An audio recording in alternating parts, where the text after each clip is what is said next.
The role of civil service organization in national development. And talking about this with me in the studio is George Osei Bimpe, Ghana Country Director. Before we went on the break, I just wanted to find out how many of you know GSDGA. And I'm saying that I used to be on the morning show, Kojo Pom and I, right in the firing line of, current affairs. And when it sprang up to us, it was news, before we realized that there was actually some agenda going. And I'm saying, since CSOs are the ones who read and interpret policies and let the general public be aware of whether this is a good idea or bad idea, I don't think they're a good idea. Even though Ghana, did quite a lot about it. But I want to find out what you did about it. And then after, I want to find out, because there's part 1 and part 2, to forget about. If you didn't hear about part 1, there's part 2. So what did it entail, and did we do anything about it? Yeah, I think, Nana, the fact that so many people did not know about it tells you that government alone cannot do it. Because when we have a national policy framework as good and as comprehensive as the policy was, you would expect that others would take it up and make sure that citizens are sensitized on it. Because we are building a culture, or we want to build a culture where a critical mass are demanding transparent and accountable governance. The only way you can, do it is to anchor the provision of good governance on how active citizens, are. And this is where civil society, comes in to take up some of this policy, break it down, and expose citizens to it. We have been doing that in the last 3 years, but that is where we work.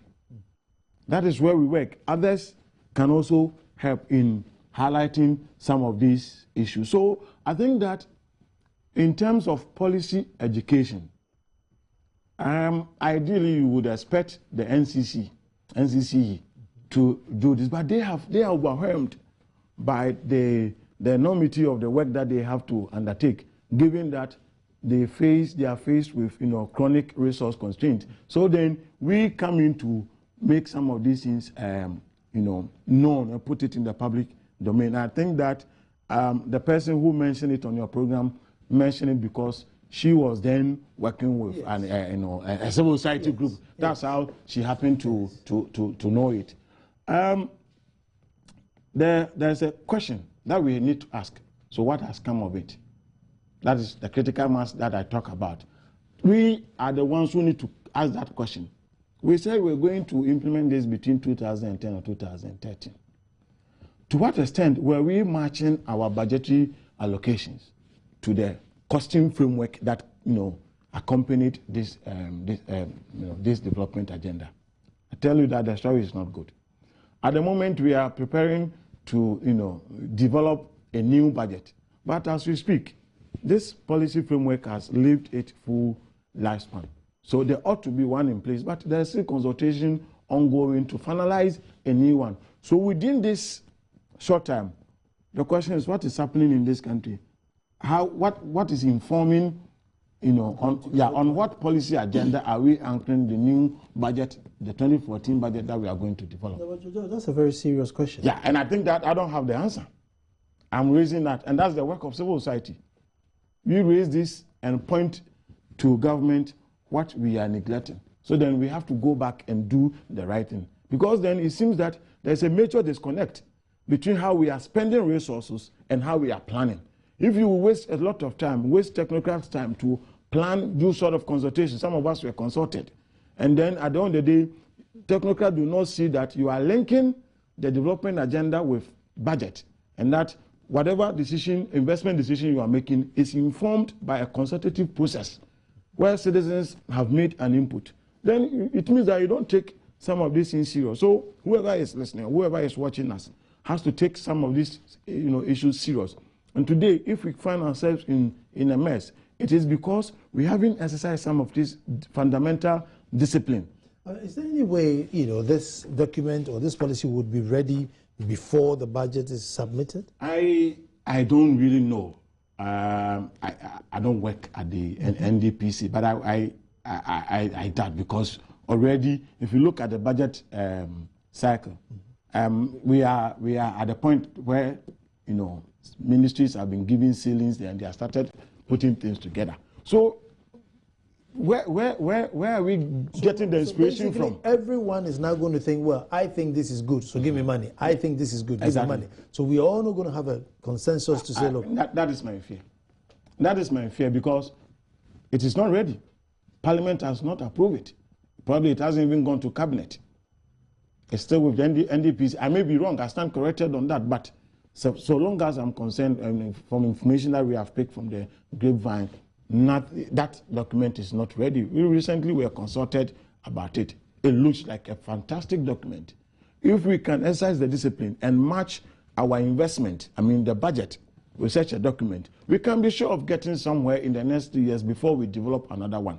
But if we cannot do that, and we are going to go back and we do things on ad hoc basis. Let's go back. We are going to GSGDA 2 now. Yeah. So what did we do in the one that we're going to 2? Nana, for example, we said we were going to modernize agriculture. A fantastic and a laudable idea. But to what extent in the last 3 years have we modernized agriculture?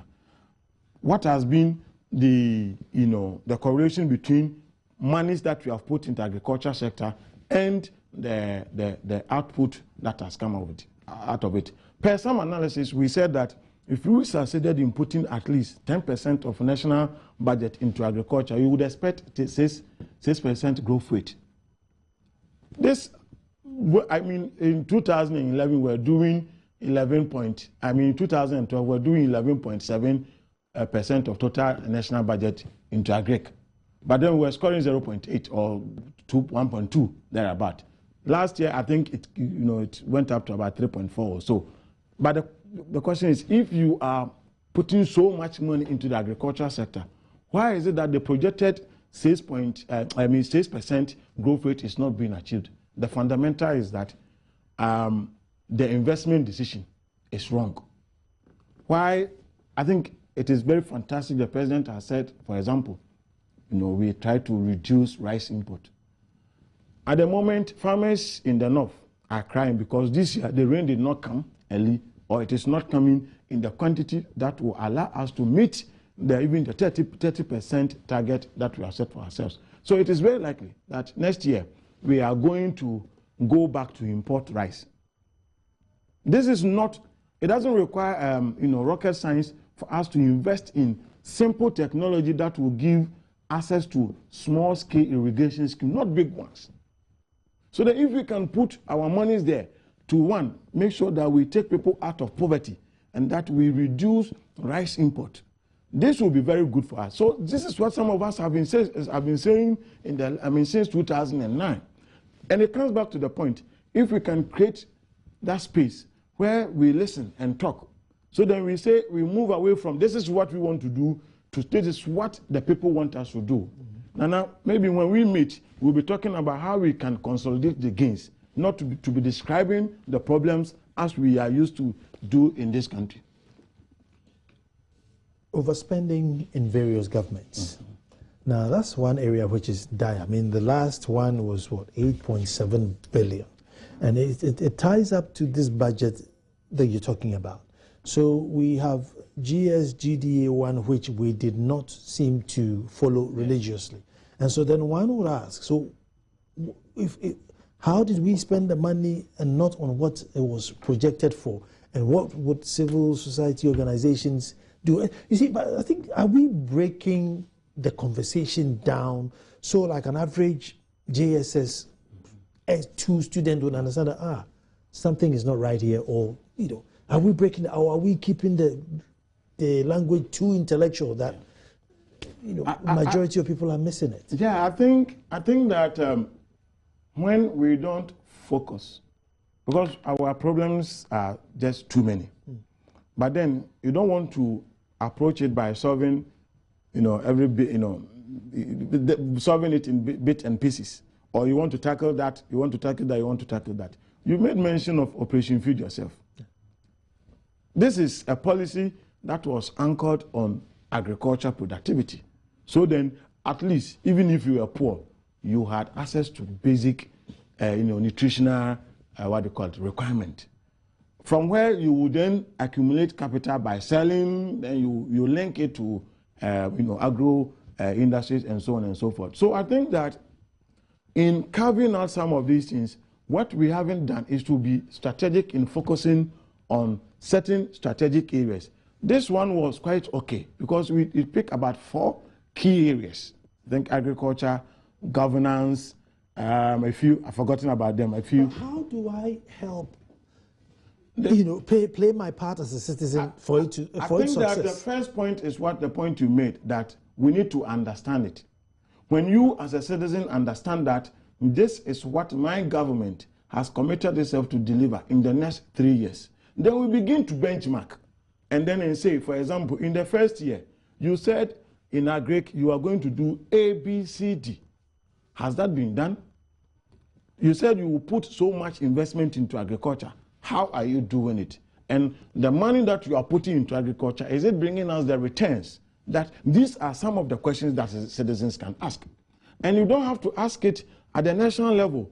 At the district level, for example, these questions can be asked. Because Nana, it is very ironical to see a district that is largely in a rural area where everybody is almost doing farming. Then you analyze the district budget, then you see that the only line that goes into agriculture is Farmers' Day.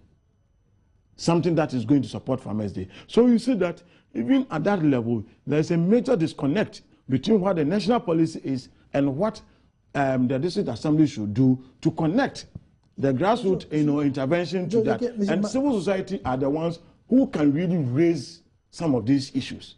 And if we can create that space so that when they raise it, we don't defend, government doesn't become defensive, civil society also doesn't, posture itself as know it all, if you want to put it that way. And that we create that atmosphere for us to talk. So let me go back. You see, during Operation Feed Yourself, we had a small backyard, so I planted corn, probably maybe 20, 30 pieces of corn.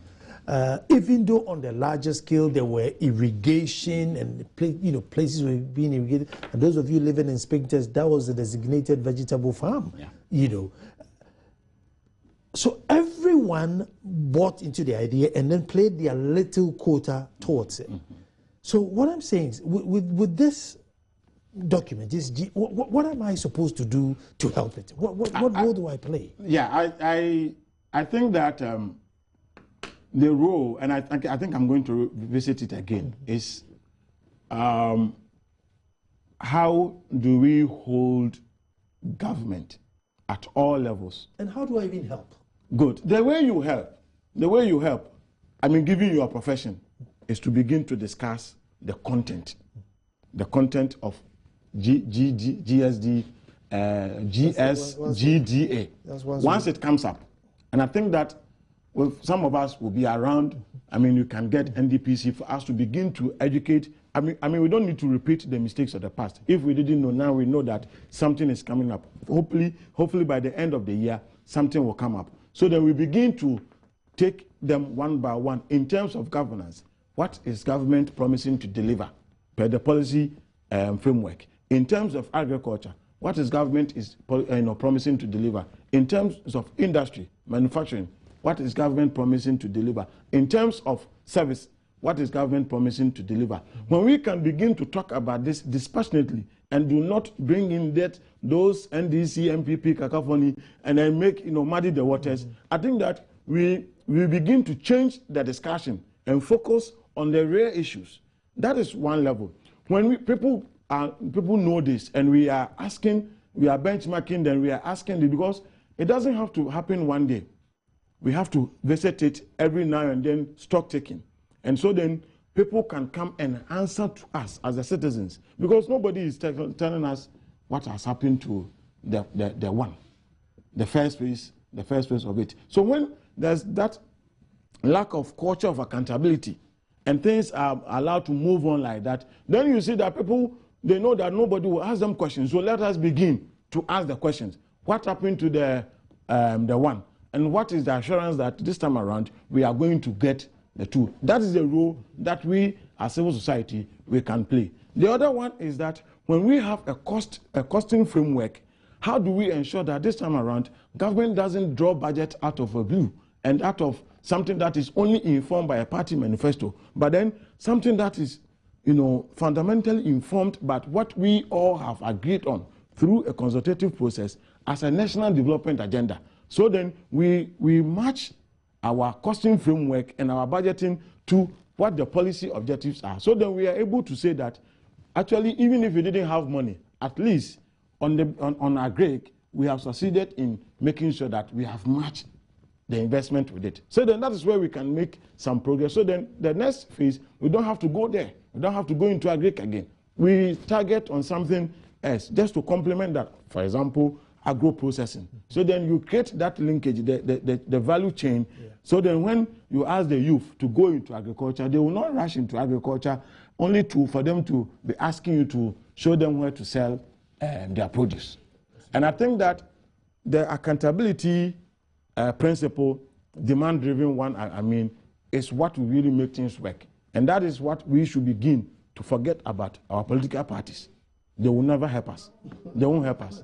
To ask these questions so that whoever is there know that these people are not asking this question because they belong to party A or B, but it's because they are citizens in their own right who are paying taxes, who want to know what their monies are being used for. And that is the role of civil society. Government cannot ask itself such questions.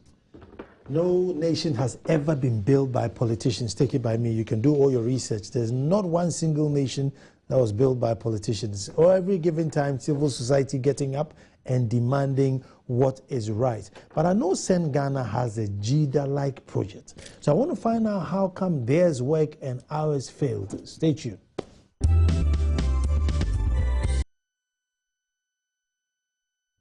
Civil society's role in national development, and that's what we're discussing. And just for the I said, Send Ghana has got not JIDA-like, but rather a SADA-like project. And this is running very successfully. So then you ask, why did the state's own fail? Should the state have then consulted them and said, listen, how is yours working so that I emulate you? Would that be so wrong? George, how come yours is working and, the state is failed abysmally? Well, I think that comes back to one of the roles that we play. To provide alternative models, and show to government what can work. And so instead of using the typical business approach, we use a different approach. For example, this is a climate adaptation project where we think that the women in those communities were cutting, using the trees for charcoal and those things. So we have to find a way to reforest, the area. So what we thought about is that we wouldn't give it to a company that will go and plant the trees and will not take of it and leave it. Use the community system and, build some ownership component in it. So then the citizens there see it as their project. Mm-hmm. So basically what we did was that in each community, we only worked with women for a special reason. And this is a very typical patriarchal society where women do not even own land. But then we have to enter into some kind of agreement with the traditional authority for them to lease land to women, sign an agreement that in the next so and so years, the women have that right to that land. So that is one major achievement. The second phase is then if you are going to plant trees or woodlot, what are you going to eat? A fundamental challenge in these communities is nutrition. So then you need to introduce something that will bring them money within a very short time. And they can turn it around in about, they can do the same thing 3 times in a year. Soybean.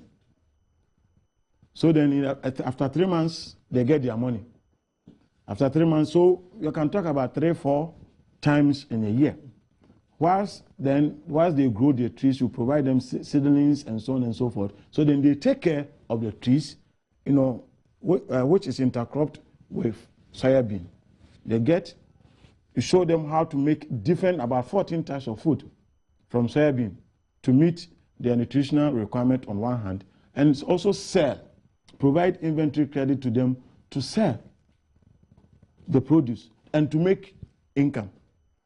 And so then when they make the income and they get money, put it into a kind of revolving fund to continue to build their capital base.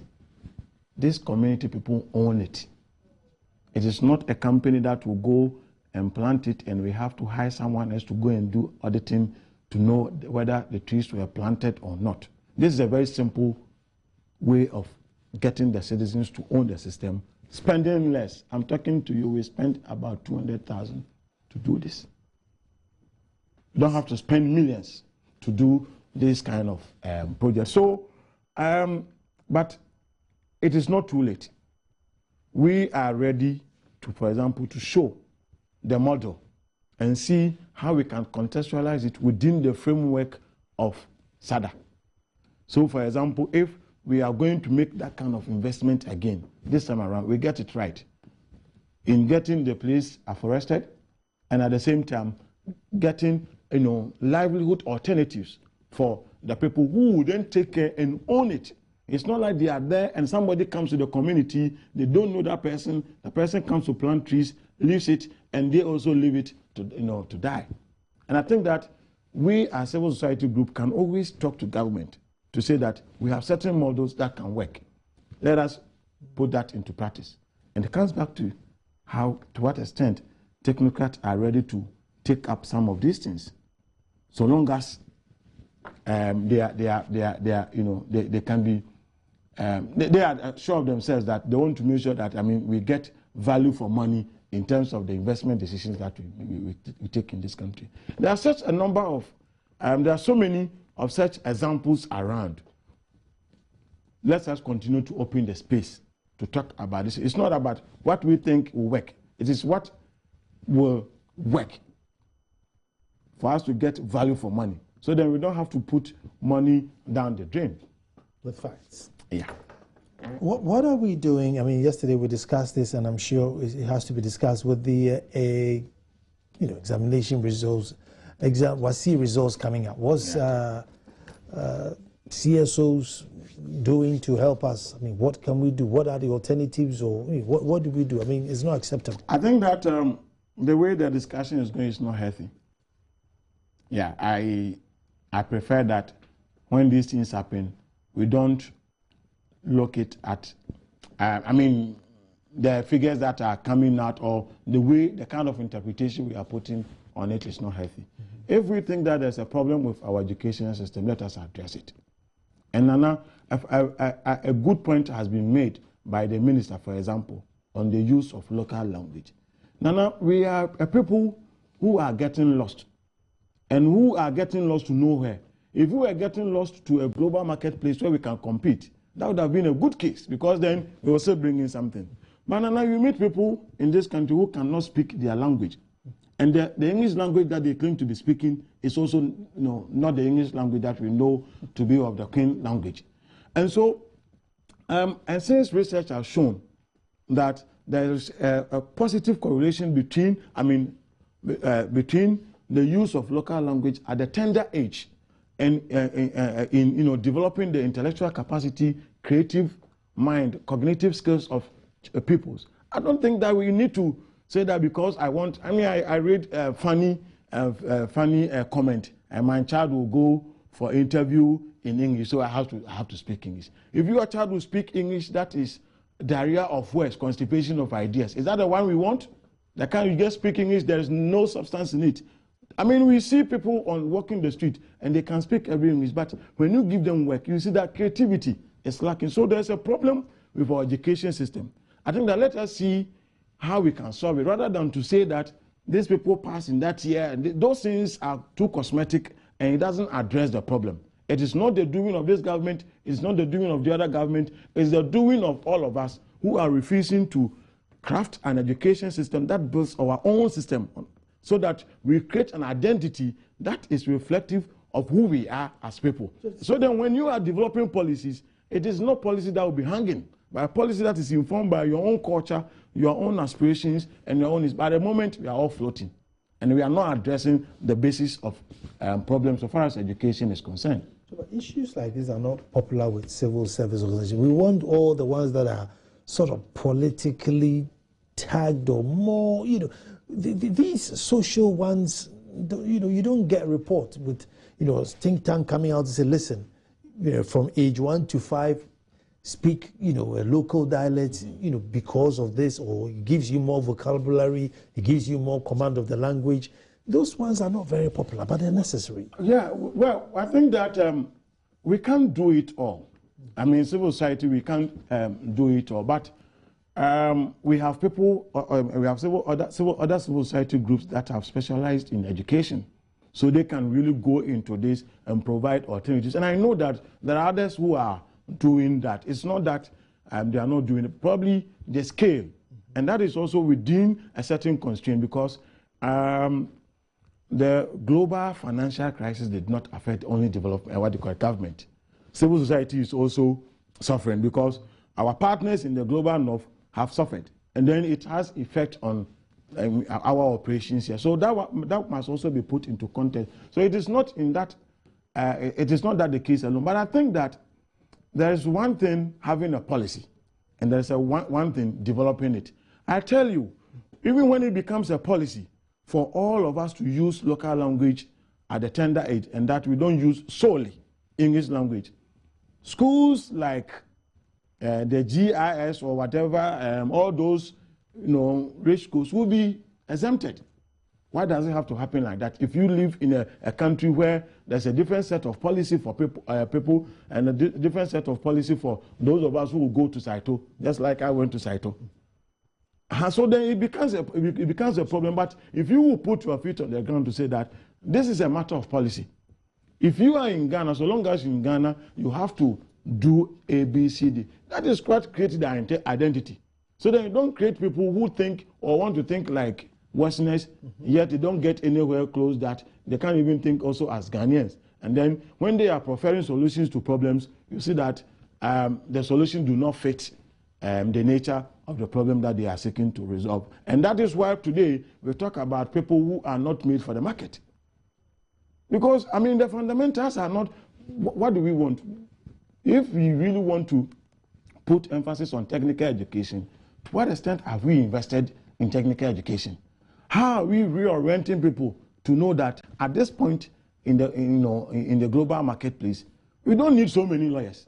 We don't need so many. So if, for example, the national accreditation can make it as a matter of policy that if you are going to build a new university, you don't come and replicate what others are doing. What are people doing? Everybody wants to read administration. All the universities are doing that. Whose job are you going to manage?